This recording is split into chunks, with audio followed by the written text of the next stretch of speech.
Mwaga baba. Okay, hapa tumekamilisha ufungaji wa pampu ya solar horse pamoja. Maji mengi kwenye kisima cha mita 8. Kinakaribia kuwa na mita 8 mpaka 10. Na solar panel ziko pale, ziko paneli 4. Pampu shaka kisimani pale. Kisima cha kuchimba kwa mikono. Na hivi ndio maji yanatoka. Jaza ndoo ya maji hapo. Uone yanavyowahi kujaa. Ndoo ya lita 20 hiyo. Sekunde 10 tu. Sekunde ngapi?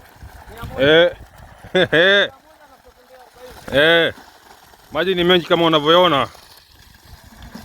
Pampu ya solar horse pamoja kisima cha kuchimba kwa mikono inatoa maji mengi. Kuna horsepower 2, kuna horsepower 3. Kwa shamba kubwa kuna horsepower 4, horsepower 7.5 na kuendelea. Pampu kama hii unaweza kumwagilia nayo mpaka ekari 1 mpaka 2, au sio? Ekari 1 mpaka 2 unamwagilia nayo.